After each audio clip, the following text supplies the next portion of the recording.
민수기에는 두 번의 인구조사가 있는데 첫 번째 인구조사 대상은 애굽에서 홍해를 건너 나온 하나님의 백성들, 두 번째 민수기 백성의 숫자를 셌던 이스라엘 백성들의 숫자는 이제 요단강을 건너 약속의 땅 가나안 땅으로 들어갈 이스라엘 백성들, 이제 홍해를 건너서 광야로 들어온 이스라엘 백성들은 여호와 앞에 악을 행하고 어떻게 해요? 원망하고 불평하며 약속의 땅을 유업으로 받았으나 성취하지 못하고 광야에서 다 죽습니다.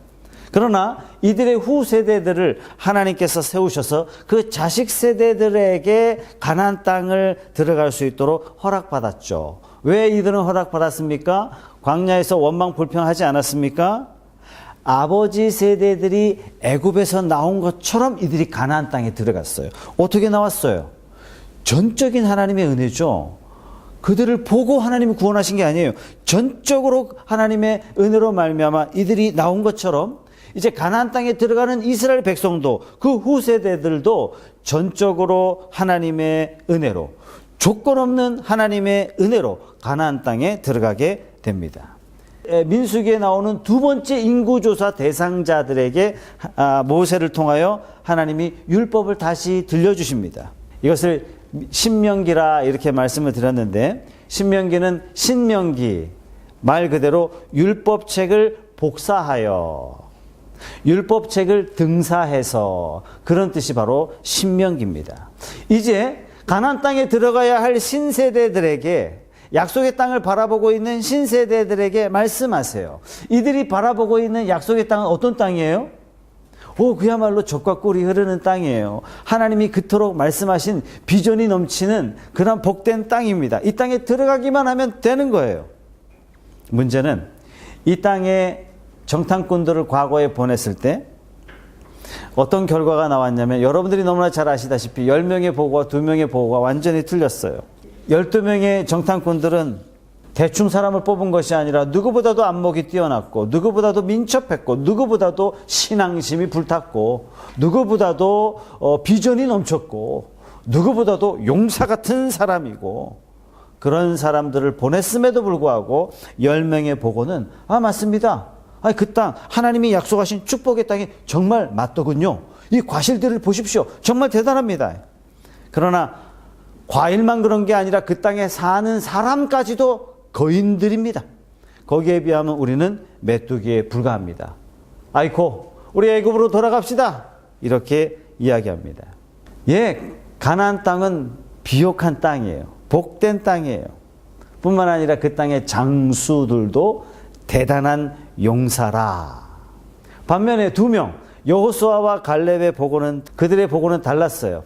우리가 가는 그 가나안 땅에 대해서 뭐라고 이야기하냐면, 그 땅에 장수가 있든 깡패가 있든 그냥 백성이 있든, 그 땅에 거대한 군대가 있든 탱크가 있든 비행기가 아무리 많든, 그 땅은 하나님의 말씀대로 무너질 땅이고, 그 땅은 하나님이 우리에게 선물로 주신, 허락하여 주신 축복의 땅입니다. 하나님이 주마 해서 약속된 땅이기 때문에 들어가서 받기만 하면 되는 것입니다. 이 12명의 정탐꾼 보고가 너무나 서로 달랐어요. 이 두 팀의 보고를 종합해 보면, 첫째, 가나안 땅은 축복의 땅이 맞다는 얘기예요. 두 번째, 그 땅은 매우 기름져서 과실뿐만 아니라 사람도 대단하더라. 기골이 장대한 거예요. 셋째, 그럼에도 불구하고 이 땅의 주인은 장차 하나님으로 말미암아 이스라엘 백성이 될 것이다. 사랑하는 여러분, 2018년도 이 한 해는 하나님께서 여러분들에게 선물로 주신 한 해인 줄 믿으세요. 취하면 되는 거예요. 두려워하고 벌벌 떨고 있고 말씀을 믿지 못하여 세상의 정보에 귀가 있다만 하면 결국 내가 하나님의 은혜로 이 자리까지 왔어도 하나님의 은혜로 2018년도를 선물로 턱 내 걸로 만들지 못하게 되는 거예요. 많은 사람들이 경제적으로 이렇게 어려운데 우리 집안이 말이 아니에요. 무슨 소리 합니까, 목사님? 지금 내 상황이 그럴 형편이 아니에요. 무슨 소망이 있다고 이야기합니까? 지금 내 인생 앞에 턱 막고 있는 커다란 문제를 도대체 알기나 하십니까? 몰라요. 그러나 이스라엘이 직면했던 가나안 땅의 그 거대한 바위와 그게 비교한다면 우리는 어쩌면 그것보다 훨씬 더 작은 문제 앞에 놓여져 있는지 모릅니다. 거대한 문제 앞에 놓여져 있는 이스라엘 백성들에게 하나님 말씀하세요. 너희들에게 준 땅이야. 이렇게 말씀하시는 겁니다. 2018년도 하나님이 여러분들에게 주신 줄 믿으세요. 이런 믿음 가지고 우리가 2018년도를 달려가는 것과 줄지 안 줄지 모르지만 최대한 열심으로 살아보자. 이것은 너무나 인간적인 거예요. 하나님이 나와 동행하신다. 그렇다면 내 앞에 어떤 문제가 있어도 능히 감당할 수 있다.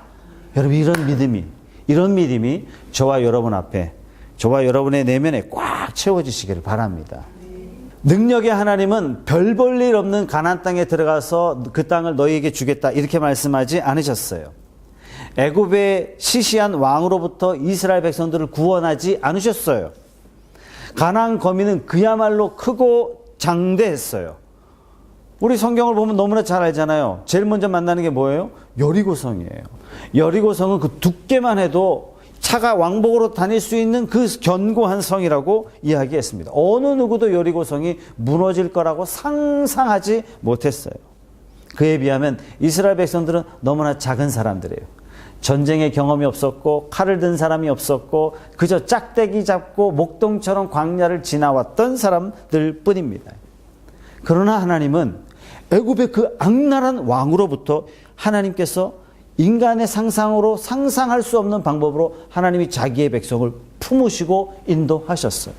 고난이 크면 클수록 내 앞에 문제가 크면 클수록 하나님이 우리에게 이걸 가르쳐 주시는 거예요. 너의 구원자는 유일하게 하나님밖에 없다. 내가 너에게 이거 보여주겠다. 우리가 할 수 있는 건 뭐냐면 그 칠흑 같은 인생의 문제 앞에 하나님만이 나의 구원자 되십니다. 하나님만이 나의 도울 자 되십니다. 하나님은 천지를 지으신 나의 하나님이십니다. 이 고백을 너희가 해라. 하나님께서 그렇게 말씀하시는 거예요. 오늘 말씀 맨 마지막 절이 뭐라고 말씀하세요? 광야로 이렇게 보내온 것. 내가 너희를 안아서 데리고 왔다. 내가 너희를 눈동자와 같이 지켰다. 내가 마치 독수리가 자기 새끼를 품은 것 같이 내가 너희를 지켰다. 왜요? 왜? 여호와께서 홀로 인도하셨고 그와 함께한 다른 신이 없었다. 광야 40년 동안 이스라엘 백성들에게 누누이 보여주고 싶었던 딱 한 가지 메시지는 뭐냐면 너희의 아버지는 나다. 너희를 지키는 자는 유일하게 나다. 이거 가르쳐 주시는 거예요. 신세대들이 이제 가나안 땅을 눈앞에 두고 하나님이 주신 땅 바라보면서 어떤 마음을 가졌을까요? 하나님이 그토록 말씀하신 가나안 땅이 이거구나. 야, 저 땅을 보니까 정말 흥분이 된다. 빨리 들어가자. 쳐부수자. 빨리 들어가서 쳐부수자. 이런 마음을 가졌으면 참 좋았을 텐데 이들이 무서워서 떨고 있어요. 그래서 여호수아에게 누누이 말씀하시고 누누이 말씀하신 게 뭐예요? 여호수아 1장 말씀에 두려워 말라, 두려워 말라, 두려워 말라, 두려워 말라. 이 신세대들이 가나안 땅을 바라보면서 얼마나 무서웠겠습니까? 이들에게 믿음을 일깨워 주었던 교사인 자기 부모들은 광야에서 이미 다 죽었어요. 어찌 보면 자기들이 마음으로 의지할 대상들이 이제 아무것도 없는 거예요. 이제 모세도 시름시름 하면서 이제 죽음을 준비하고 있어요. 이들에게 말씀하세요. 그들을 무서워하지 말라, 두려워하지 말아라. 너희 앞서 행하시는 너희 하나님 여호와께서 애굽에서 행하신 것 같이 이제도 너희를 위하여 싸우실 것이며 사람이 자기 아들을 안음같이 너희 하나님 여호와께서 너희를 안고 갈 것이다. 이제 신세대들에게 제일 먼저 가르쳐주는 건 뭐냐면 하나님이 어떤 분인지 가르쳐주세요. 내가 너희 조상들을 어떻게 여기까지 데리고 왔는지 아니? 이렇게 말씀하시는 거예요. 그게 바로 나다. 그 하나님이 너희를 그렇게 지키고 인도할 거야. 이 신세대들에게 하나님이 뭘 가르쳐주냐면 너희가 의지할 대상은 부모 아니야. 너희가 의지할 대상은 돈 아니야. 너희가 의지할 대상은 사상이 아니야. 철학이 아니야. 너희가 의지할 대상은 네 눈에 보이는 환경이 아니란다. 보이지 않는 그 하나님을 너희가 견고하게 믿고 나가라. 아마 자기들 눈앞에 신통찮은 게 있었더라면 하나님이 이런 말씀도 안 하셨을 거예요. 반대로 하나님이 이걸 가르쳐 주시기 위해서 어떻게 해요? 저들 눈앞에 새로운 문화, 강성한 문화, 여리고 이걸 쫙 앞에 깔아 놓으신 거예요. 그러시면서 자기 백성을 몰아가시면서 너희 이제 나만 바라봐라. 내 인생에 놓여져 있는 장애물은요, 사실은 어떤 장애물이냐면 그들의 장애물이 아니라 내 믿음 없는 이 신앙을 뛰어넘을 수 있는 장애물로 하나님이 두셨다는 사실이에요. 사실은 그게 문제가 아니죠. 제일 중요한 문제는 내 믿음이 문제인 거예요. 내 믿음이. 항상 위기에 딱 부닥치면은 내 밑바닥에 다 드러나는 거예요. 돈부터 찾고, 도와줄 사람부터 찾고, 어쩔 수 없으니까 이것저것 다 해보고 이제 기도하기 시작한단 말이죠. 하나님 말씀하세요. 내가 너희의 부모다. 자, 이 신세대들에게 하나님이 따끔하게 경고를 하세요. 그 경고의 메시지가 뭐냐면 그 하나님을 의지함으로 축복을 받아 우양이 번성하고 은금이 풍부해지고 내 통장에 돈이 불어갈 때 두렵건대 네 마음이 교만하여 내 하나님 여호와를 잊어버릴까 조심해라. 하나님 그렇게 말씀하시는 거예요. 우리가 얼마나 간사한 존재인지 성경은 너무나 잘 알아요. 홍해를 마른 땅처럼 건너서 이 목이 갈라져라 그 높으신 하나님을 찬양해 놓고 광야를 지나오는 동안 다시 그 하나님을 원망하고 저주하고 있는 거예요. 하나님이 복 주셨다고 그렇게 이야기해 놓고 좀 살만하니까 마치 하나님이 복 주신 것도 있지만 그런데 내가 좀 열심히 한 것도 있지, 내가 지혜로운 것도 있지, 내가 인복이 있지, 내가 기회를 잘 잡았지, 이러고 있더란 얘기예요. 이걸 뭐라고 얘기했냐면 하나님의 영광을 자기가 가로채는 거예요. 하나님 말씀하세요. 야, 니들 선조가 다 그렇게 하다 죽었다. 제발 그렇게 하지 마라. 이렇게 부족하고 연약한 인간들에게 하나님은 말씀하세요. 뭐라고 말씀하시냐면 여호와의 말씀을 삼가 들어라. 아주 조심하게 여호와의 말씀을 듣고 그 모든 명령을 지켜 행하고 그 말씀을 순종해라. 이거 말고는 답이 없다. 오직 이것이 저와 여러분들이 1000년 전이나 2000년 전이나 3000년 전이나 하나님 백성 앞에 살아가는 삶의 모습은 유일해요. 딱 하나예요. 이렇게 살아라. 이 외에는 생명이 없다라고 말씀하시는 거예요. 하나님 앞에서 택함받은 너희들은 부족수송이지만 그래도 너희는 복받을 존재라는 것을 잊지 마라. 이렇게 말씀하시면서 그 복받을 존재로서의 삶의 모습이 여호와의 말씀을 잘 듣고 지켜 행하며 순종할 때 그 결과는 반드시 주어진다. 자, 근데 문제는 뭐냐면 오늘 말씀에 우리에게 뭘 가르쳐 주냐면 우리가 하나님 앞에 선택받은 백성이 되었고 이 선택받은 백성으로서 하나님 앞에 복 있는 인생으로 하나님 앞에 부름 받았는데 왜 우리 인생에 여러 고난들을 만나게 되느냐 하는 것입니다. 이 고난을 통해서 하나님이 딱 하나를 가르쳐 주세요. 그건 뭐냐면 오늘 우리가 읽었던 12절의 말씀이죠.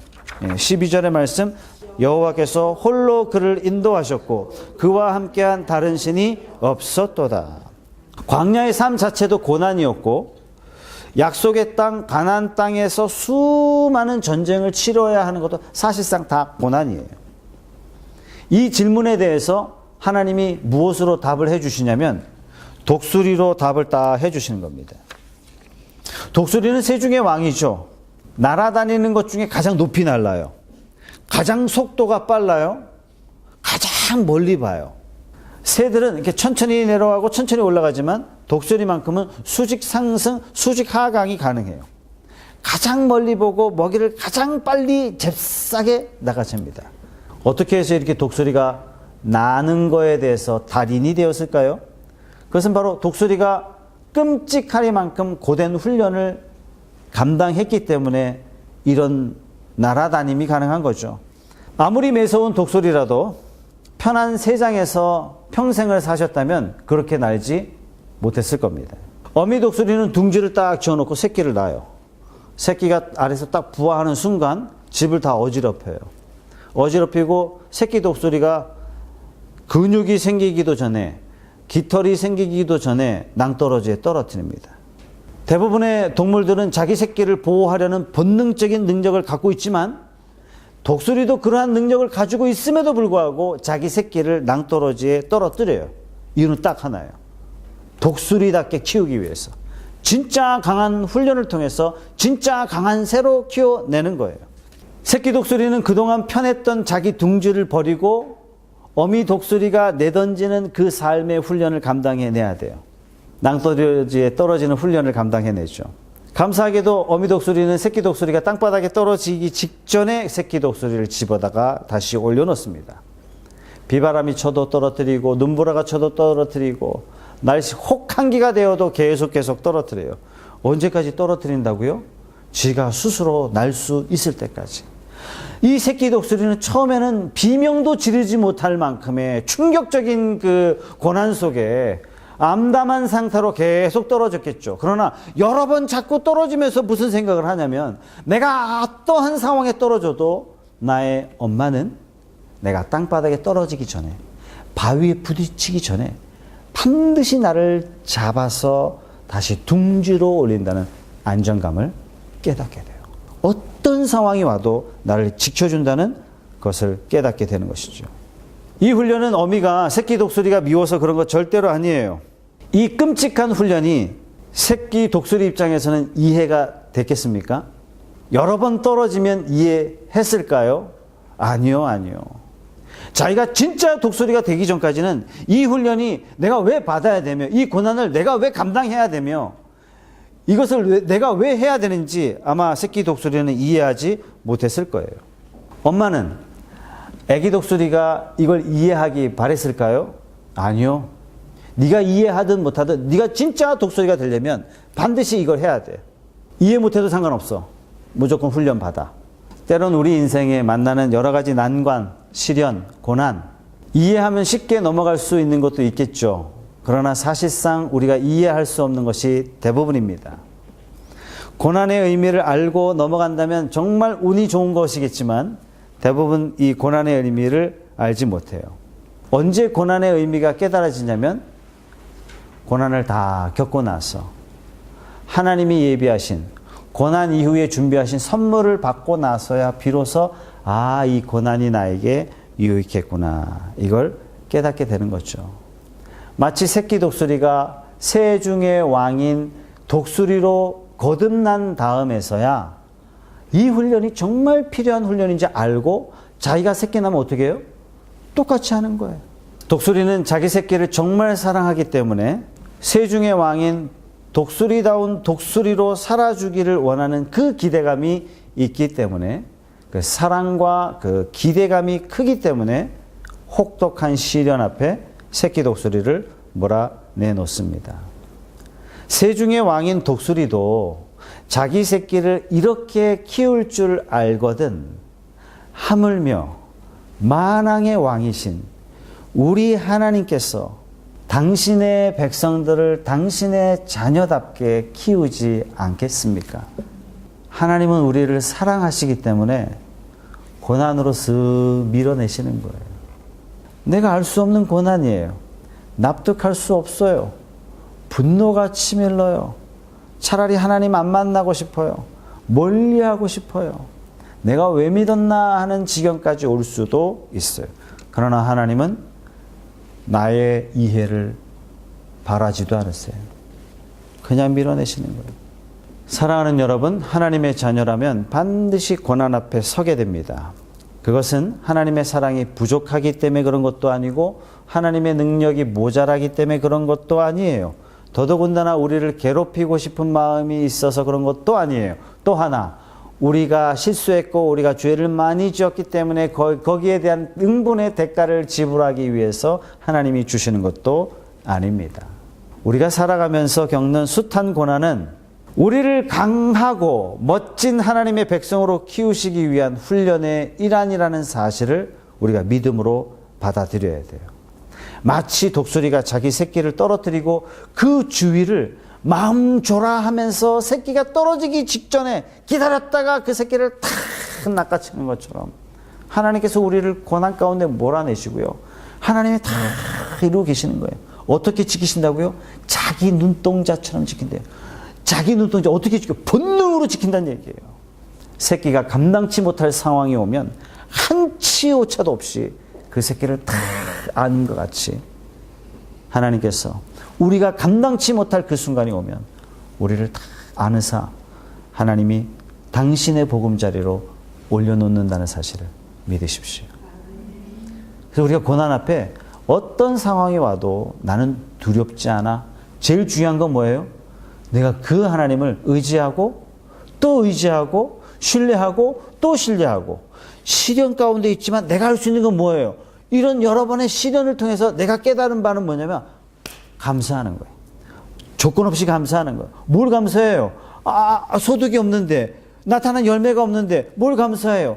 고난을 주신 하나님께 감사하고 고난을 통하여 이루신 하나님의 우리는 이해하지 못하지만 그 원대한 비전을 놓고 하나님 앞에 감사하는 거예요. 새끼 독수리가 여러 번 떨어지다가 겁먹고 소리 지르는 대신에 여러 번 엄마가 한치 오차도 없이 자기를 다 낚아채는 것을 보고 나중에는 신뢰가 생기죠. 우리 어머니는 나를 반드시 지켜. 여러분, 이 믿음이 우리에게 필요해요. 어떤 상황이 와도 하나님은 나를 사랑하셔. 어떤 상황이 와도 하나님은 나를 지키시고 보호하셔. 이게 뭐냐면 어떤 상황이 와도 나를 하나님께 맡겨드리는 거예요. 나는 위기 가운데서 뭐 하고 있냐면 담대하고 있는 거예요. 위기 가운데 난 뭐 하고 있냐면 하나님의 일하심을 기대하고 있는 거예요. 위기 가운데 나는 뭐 하고 있냐면은 담대히 하나님 앞에 감사하고 있는 거예요. 여러분, 이게 진짜 실력 있는 성도 아니겠습니까? 고난당할 때 우리에게 있어서 가장 중요한 것은요, 하나님을 신뢰하는 거예요. 고난 속에서 우리와 함께 하심을 믿고 의지하고 따르는 거예요. 우리를 책임져 주시는 분이 오직 하나님 한 분밖에 없다라는 것을 확고하게 믿는 거예요. 여러분, 이게 확고하게 내 마음에 자리매김하지 않으면 무거운 시험은 계속돼요. 근데 이게 확고하게 되면 고난이 작아지든지 고난의 스타일이 달라져요. 우리가 하나님께 모든 걸 맡기고 우리의 당한 고난도 또 다른 도전을 위한 하나님의 계획이라는 것을 믿고 내 인생 앞에 놓여진 여러 시련들 때문에 이 시련들을 통하여 장차 나를 선용하실 것을, 장차 나를 선하게 사용하실 것을, 장차 나를, 이 부족한 나를 보석같이 다듬어서 아름답게 사용하실 것을 내가 믿고 기대하는 거예요. 그날이 언제인지 난 몰라요. 그게 어떻게 쓰임받을지, 그 장소가 어딘지 나는 몰라요. 내가 알 바 아니에요. 그분은 오직 하나님 주권 안에 있는 거예요. 지금 내가 할 수 있는 것은 뭐냐면 내 인생 앞에 놓여져 있는 여러 가지 문제들 앞에 책임감 있게 내가 반응하는 거예요. 신자로서 반응하는 거예요. 성도로서 반응하는 거예요. 하나님의 아들과 딸로서 내가 그 일에 반응하는 거예요.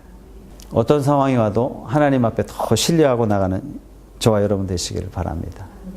시련 때문에 더 감사할 수 있는 저와 여러분들이 되시기를 바랍니다. 오늘 신명기를 하나님께서 말씀하시면서 굉장히 중요한 단어는요, 순종이에요. 무슨 일을 해도 순종해라. 어떤 상황이 와도 하나님 말씀 그대로 따라와라. 그렇다면 내가 너의 길을 반드시 지켜주겠다. 놀라운 명령 앞에 저와 여러분들이 믿음으로 반응하고 하나님이 저와 여러분들에게 기대하시는 그 이상의 놀라운 열매들을 세상에 증거하고 높으신 하나님을 자랑하는 저와 여러분들이 되시기를 주님의 이름으로 축복합니다.